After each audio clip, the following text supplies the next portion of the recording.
Today we have a crazy story of revenge on the man someone's sister married. We'll get into that in a bit, but first, next time stay away from my stuff. My name is Jenna. I was a middle school student with a big love for track and field. Running was my thing. This was the only thing that I could say was special about me, running like I had no other care in the world. Or like my mom used to say, like I was trying to run from the ills of the world before they could lay their hands on me. Every day after school, you could find me at track practice, feeling the wind rush past as I raced down the lanes. It wasn't just a hobby for me, it was my passion. I put my heart and soul into every stride, always striving to be the best I could be. Off the track, I was just as focused. In class, I listened attentively to teachers and took detailed notes, knowing that doing well in school was just as important as excelling in sports. I made sure my backpack was always organized and my homework was done on time because staying disciplined was key to balancing both my academic and athletic pursuits. It was the only way Mom would allow me to remain on the track team. Despite my busy schedule, I always made time for my friends. Lunch breaks and after-school hangouts were precious moments where we would chat about everything under the sun, from the latest gossip to our dreams for the future.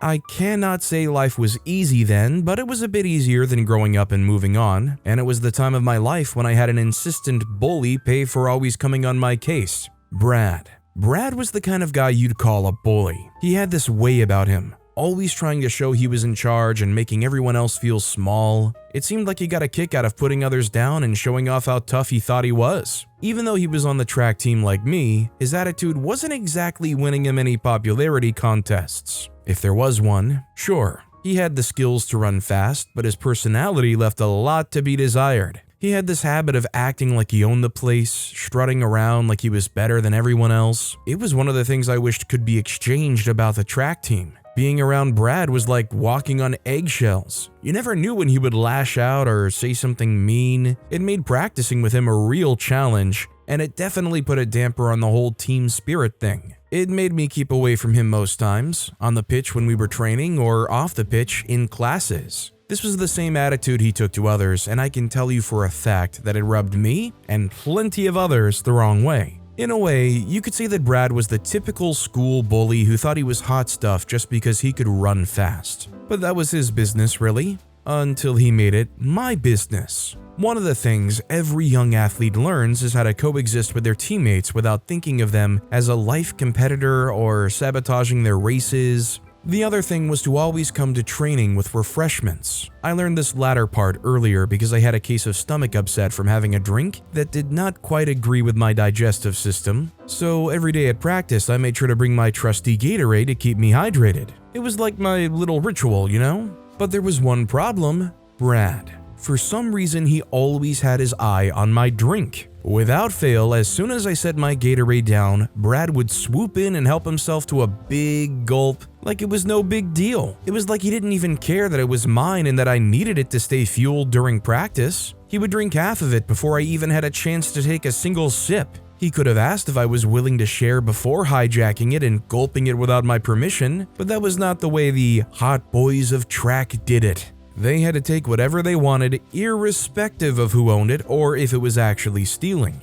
There was nothing I could do, to be honest, and he knew it. Every time I saw him chugging down my Gatorade, I felt a mix of anger and helplessness. It was like he was mocking me, making me feel powerless to stop him from taking what was rightfully mine. At a point, I thought of coming with 2 bottles instead to just keep the peace and get him off my back. But it felt like enabling him to continue in his disgusting act. And there was no assurance that bringing 2 bottles would have stopped him from even taking both. I didn't think that it was about the drink in itself. It was about what he set out to assert. That dominance that he felt he was born or entitled to, not just for being a boy, but for also having athletic genes. Then I decided to actually talk to him about it. I remember trying to talk to Brad about the whole Gatorade situation. I figured maybe if I asked him nicely, he'd see that what he was doing wasn't cool. So one day, I mustered up the courage and approached him. "Hey Brad," I said, trying to sound calm even though I was seething inside. "Can you please stop drinking my Gatorade?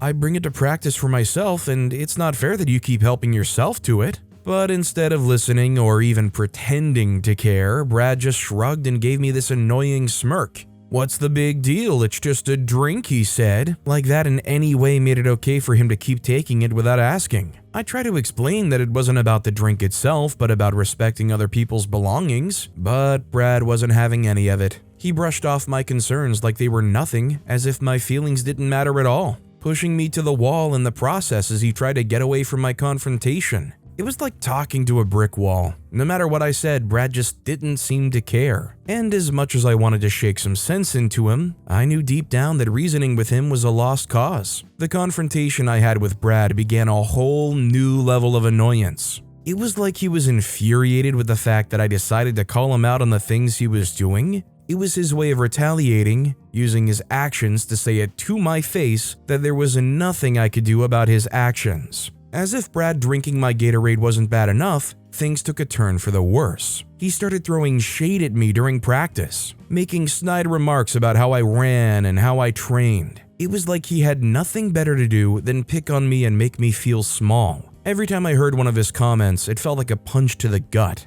I mean, I was already doing my best out there on the track, pushing myself to run faster and jump higher, but Brad's words made me doubt myself. Made me wonder if maybe he was right and I just wasn't good enough. It wasn't just the comments themselves that got to me, it was the way that he said them, with this smug look on his face, like he knew exactly how much they hurt. It was like he got a kick out of seeing me squirm, like my struggles were some kind of sick joke to him. Maybe he was just being a kid. Maybe it was a young child misbehaving because that was all they knew to do, and I shouldn't have taken it to heart. But I did, and I started second-guessing myself, wondering if I really belonged on the team, or if I was just wasting everyone's time. It was like Brad's words had this power over me, this ability to make me feel small and insignificant. Just when I thought Brad couldn't sink any lower, he proved me wrong. It was the day of the big race, the one I'd been training for all season, and I was pumped. But little did I know, Brad had other plans. Plans to sabotage me and make sure I didn't stand a chance. As I lined up at the starting line, adrenaline pumping through my veins, I had no idea what was about to happen, but as soon as the race began, I knew something was off. My feet felt weird, like my shoes weren't fitting right, and then it hit me. Brad had tampered with my laces. That brief second when we lined up checking our heights one last time as a requirement for the race, I saw him right beside me. I saw him bend for a few seconds, but I didn't suspect a single thing. I tried to ignore the discomfort and focus on the race, but it was no use. With each step, my shoes felt looser and looser until finally, disaster struck. Midway through the race, my shoelaces came undone, sending me crashing to the ground in front of everyone. It was humiliating to say the least, and to make matters worse, I could hear the snickers and whispers from my peers, their mocking laughter echoing in my ears. I wanted to crawl into a hole and disappear, but I knew that was impossible. So I got up with tears beginning to stick to my eyes and I left the field, limping and walking because the fall made me twist my ankle. As I walked, I could hear Brad's voice the loudest saying that he was right all along. After Brad's sabotage on the track, I was beyond frustrated. He was the only one I could blame for everything. So I did. And then I thought enough was enough. I couldn't let him get away with his bullying anymore. So I made up my mind. It was time for revenge. I remembered something from science class that gave me an idea. We had learned about purifying water, and it got me thinking, what if I used dirty toilet water as my revenge tool? It was gross, sure, but it was also brilliant. Brad wouldn't know what hit him. So, the day before we resumed training, I snuck into the school restroom, careful not to be seen, and collected some dirty toilet water. I gagged a little at the thought of what I was doing, but I knew it was worth it to teach Brad a lesson. I went home with the water inside of a bottle, and on getting home, I got food coloring from my mom's baking supplies. I added enough of the food coloring to make it look like Gatorade. Once I was done making the mixture, I kept it in the fridge, allowing the horrible mixture to cool. The part that should have been tricky but ended up being a walk in the park was getting Brad to drink my Gatorade. I only had to pick it up from the fridge, carry it to school, and wait until practice. I placed my bag in the usual spot, knowing that Brad would be on the lookout for the drink as always. Without fail, I saw him walk up to my bag and grab it. And then it happened. He took a big gulp just like he always did. But this time, his face twisted in disgust, and I couldn't help but smirk. Revenge was sweet,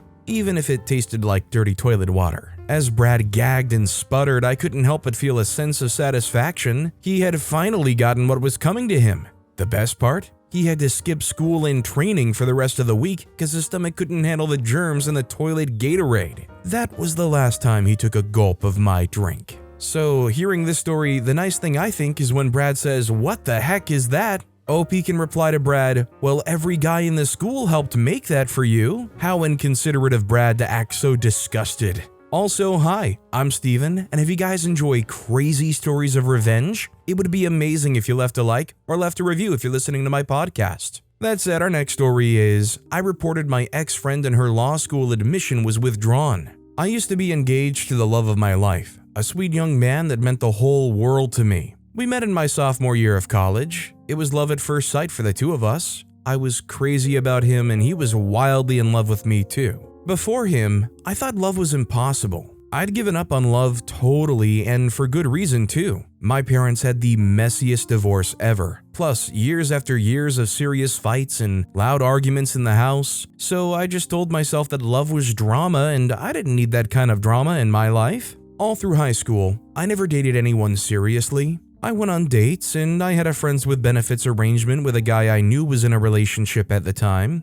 Yes, that was how screwed I was at the time. I continued my casual dating until I met this young man who went on to be my boyfriend, fiancé, and then ex. We started dating and a while we had a turbulent first 6 months given how messed up in the head I was. We eventually came to understand each other. I decided to let go of my fears and reservations about marriage and exclusivity. I had met someone who changed my life and mindset forever, and I was going to marry him. We both knew that we were going to get married after the 7th month of being together. I even got a promise ring. Meanwhile, I had this friend that I'd known for a while and always thought I'd be best friends with for the rest of our lives. We grew up in the same neighborhood and attended the same parties as teenagers. She didn't attend the same high school I did. She attended a private high school, but I got invitations to parties organized by her classmates all the time. And that was how we met and became friends. She was my ride or die. I told her everything and she told me everything. She was a hopeless romantic in high school, while I was very skeptical about romantic relationships and actively avoided getting serious with anyone.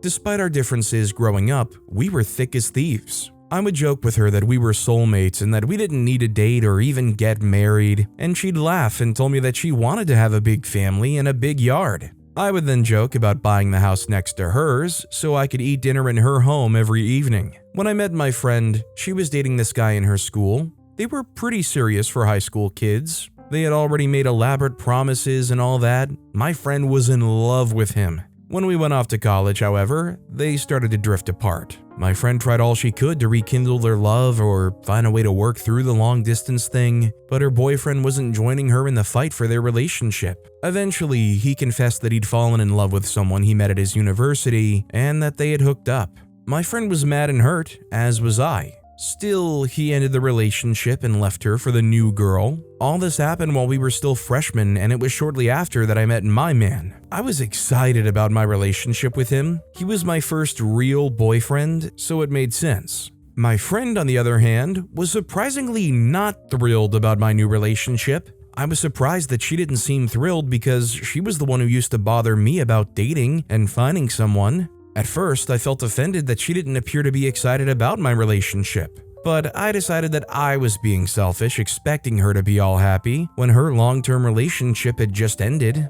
My friend and I started to have problems after I got into that relationship. I knew for a fact that she was jealous that I, who wasn't even interested in dating seriously, was in a relationship, but I still made excuses for her. She only had to be in another relationship and she would be happy for me. I began to ask my man about his single friends. I wanted to match her with someone. I think that pissed her off even more because the tables turned. She used to be the one who tried to introduce me to guys, so doing the same for her probably irritated her or made her resent me. Shortly after we graduated from college, my man proposed. It was the sweetest proposal ever. Everyone in and outside our circle talked about it, and that was when my friend ruined everything. My friend and I had a secret that we'd shared for years. We never told anyone about it. In our third year in uni, I was driving us back to the university campus after an evening out when my friend and I argued. I'm not the kind of person that likes to talk about stuff.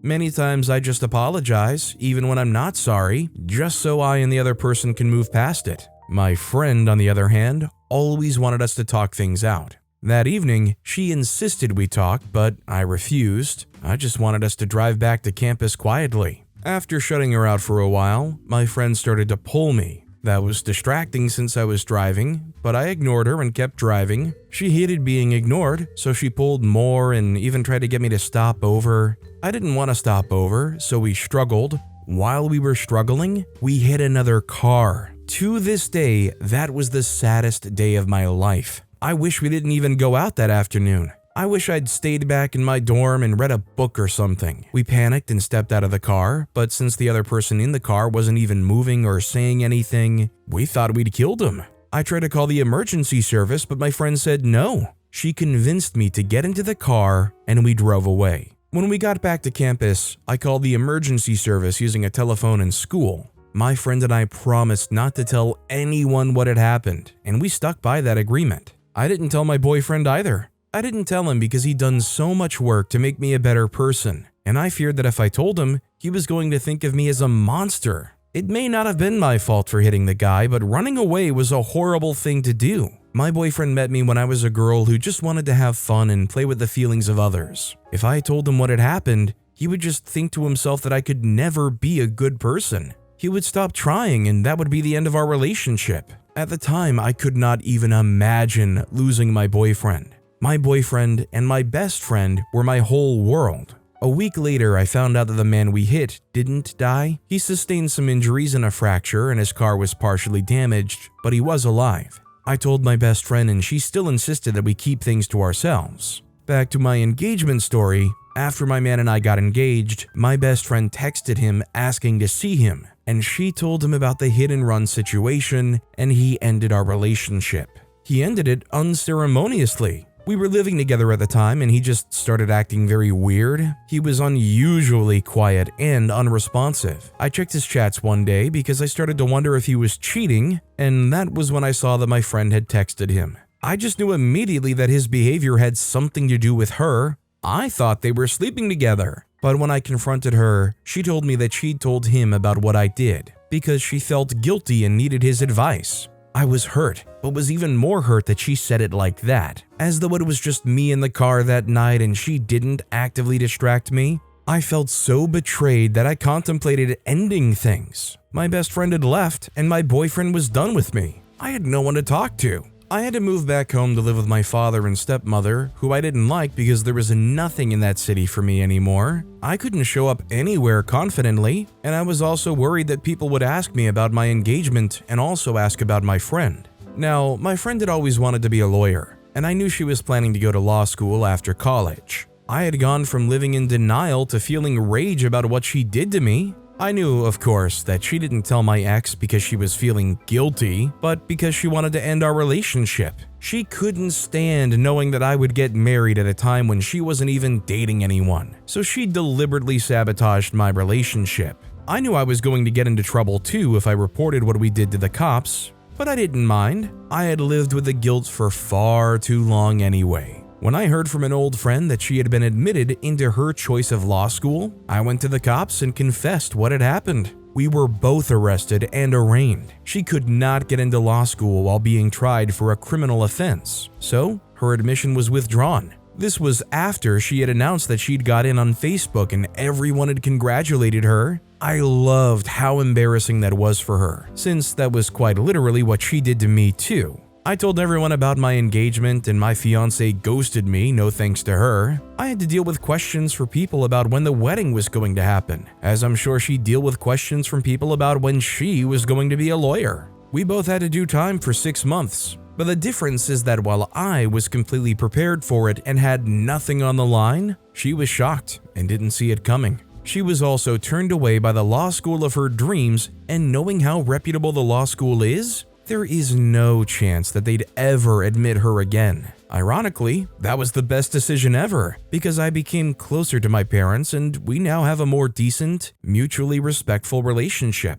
Even my parents, who hated each other, have a better relationship now. I also got into therapy and learned to trust people again. This story is almost like a friendship, relationship level, mutual assured destruction story. You burned me and what I had to the ground, so I'm just taking all of us down. That said, our next story is The Man My Sister Married. I have a very beautiful sister who could easily pass for a real-life Barbie. She got married at age 23 to her high school sweetheart. My sister, let's call her Kay, was the cynosure of all eyes when we were much younger. I mean, if she wasn't my sister, I'd be jealous of whoever calls her a sister. My sister wasn't only a beautiful woman in terms of physical appearance, she was also a very warm person. In fact, I can say boldly that if there were 10 people in a room, she could pass as the warmest. I remember when she was 10 and I was 5, she would ensure that I ate my lunch at school even on the days that I didn't feel like it. I also remember how she would ensure that every visitor got attention even though we usually had them in their droves in our home, thanks to my parents' generosity and affluence. Kay was someone who deserved so much love and respect, and to a very large extent, we showered her with all that and more at home.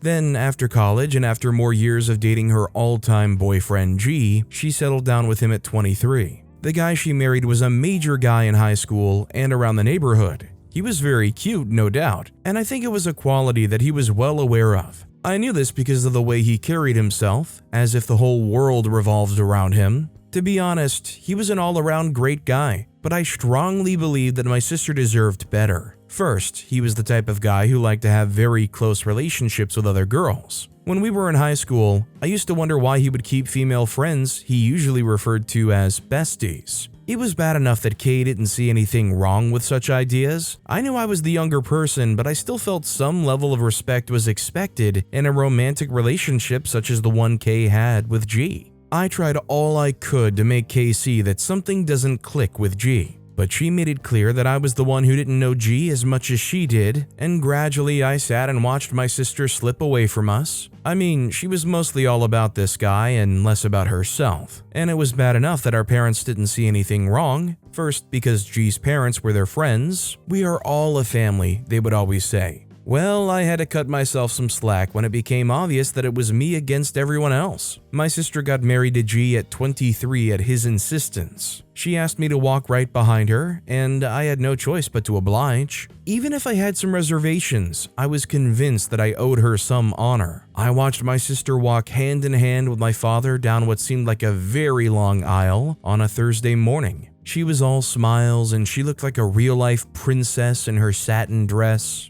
Not that I wanted to, but I shed a tear or two just by seeing her alluring beauty flash through everyone who stood to watch her exchange vows with the man of her dreams. It was surreal, if I must say so myself. And for a split second, I forgot that I ever had reservations concerning her decision to marry G. All I wanted for her was happiness and bliss. They got married and voila, I had to accept that my sister had moved away with G to another state. I think that was the most difficult period for my family. We had never been apart from one another for a very long time, except when my sister and I left for college. Even while in college, our parents always found an excuse to come to our city for the smallest reasons. Oftentimes, we found ourselves laughing at them. I think Kay's departure was more difficult for my parents than it was for me, and I didn't like how much my dad tried to hold back his tears as he watched my mom cry. Months passed, and I guess we all accepted that Kay deserved to be with her husband as long as she was happy and content.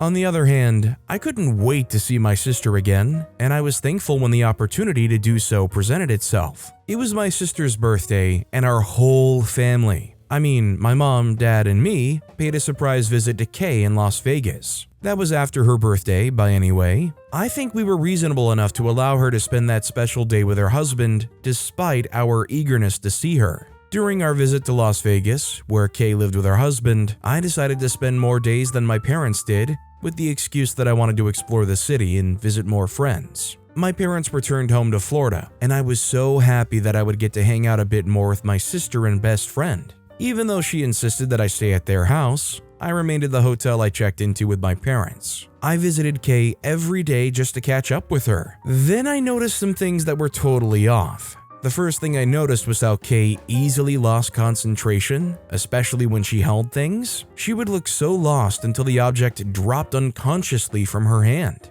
Then I noticed how her hand shook in the process. In confusion, I would rush to her aid while I tried to shield her from further hurt. When it happened the first time, I brushed it off as one of those things, and then it happened again. I didn't know if she was doing it on purpose or if she was truly losing concentration at different times, but I knew something was not right. Even though it was not in my place to ask if she was pregnant, if she didn't want to tell me, I was compelled to ask her the question. Well, she wasn't pregnant and she was perfectly fine. At least, that was what she told me. A few days after that, my time in Las Vegas had elapsed and I was ready to go back to Florida. I was grateful for the chance I got to stay with my sister. At least we got to relive old memories. But when it was time to return home, Kay was so teary, emotional, and pitiable. I didn't get it, to be honest. She wasn't the type of person to miss someone so terribly, and I didn't think she really had to cry because I was leaving. I could always come back and she could always come home to her family. Not that we sold her off in any way. At that point, I was convinced that something was amiss with the way Kay broke down in so many tears. I obliged her request to stay a few more days. I even had to move into their apartment just so we could spend so much time together. By then, Kay had been 8 months married to G, and I still stared at the evidence of the fairy tale wedding she had with G. I wondered deeply if she was happy. Yes, she didn't show me any signs of sadness, but I was sure I hadn't noticed her contagious kind of happiness either. It was disturbing. Kay had no glints in her eyes the way she used to when she was home. She was even considered the most cheerful person in our family, and there was no way I was going to dispute that, so I didn't try. Also, I had noticed that G was mostly not home. After work, he mostly had one thing or even two things to do that kept him from returning home on time. Then, when he came home, he usually retired to bed as soon as he had dinner with Kay. I noticed how they said little words to each other, more like they were trying to stay careful in order not to talk too much. I didn't get it. Kay and her husband had the most beautiful friendship in high school and all through their college days. How could they stare at each other like strangers? I wondered if marriage had such tendencies. I tried so hard not to drag Kay to a part of the room sometimes, maybe to shake her back to reality. I didn't know if I wanted to ask her if she was happy, but I knew I wanted to ask her if she was still happy because every day I watched her smile less and less, as though there was something that drastically reduced the smiles to the barest minimum. One day late at night, while I ought to be sleeping, I got stuck on my bed in the guest room staring deeply into the ceiling. I think I felt there must be an answer somewhere around the room I was given to occupy. Then, suddenly I heard how Kay and her husband argued faintly in their room, which was 2 rooms from mine. I was so startled that I jumped up with speed from my bed. I got to the door before I remembered that I was a visitor to their home. I didn't know what was happening, but I knew I needed to hear something or know something. I went closer to the door while I tried to strain my ears in a way I had never done before. Then, when I realized that I couldn't succeed no matter how hard I tried, I decided to step out as quietly as I could. At that point, Kay was already screaming and refusing to keep it down. "Why would you marry me out of pity? You told me you loved me and couldn't wait for us to get married. Why would you promise me the world only to give me nothing?" By then, I could tell that Kay was teary and exhausted. I stood there like a fool. I had been waiting to know if my sister was fine, only for me to find out she wasn't. In fact, she was in a very big mess all the while when I only thought about her happiness alone. The next morning, I didn't pretend not to know what was going on, and strangely, Kay only stared at me in the eyes. Deeply, if I must say. She went ahead to tell me that G was in love with someone else, but he chose to marry her. How ridiculous! She told me she was getting a divorce. I laughed. I asked her how she could let him off so easily after all the mess he had done. "He should be punished," I said with a stern face. I knew she obviously didn't know how she would do that. Not that I knew either, but looking at G and how cunning he was, I knew what would hit him badly. I told Kay we were going to file a lawsuit against him. If he needed to be disposed, then he must pay heavily for the lies and deceit. But first, Kay and I hopped on a flight to one of the most exotic places on Earth. We needed revenge, but we needed a sane mind to get it. G got back to a house without Kay, and we could tell that he was raving mad with the way he wouldn't stop calling. Our parents were informed, and they couldn't believe G could be so evil. I was glad everyone began to see him for who he was, even if it took a long time. We first hit G with a lawsuit, and while he staggered to recover, we served him his divorce letter. I could tell from his voice that he never believed Kay would leave him. Well, I guess the main takeaway from the story is it's incredibly nice to have a family who is absolutely there for you and really can be your rock or your backbone to help prop you up and prevent you from getting in such a terrible situation and not just getting into it, but feeling like you're stuck and staying in it. But with that being said, that's all the time we have for today. Now, if you want to hear another absolutely crazy revenge story, check out that video on the left. Or if you missed my latest video, check out that video on the right. That said, I'll see you all next time with some more stories.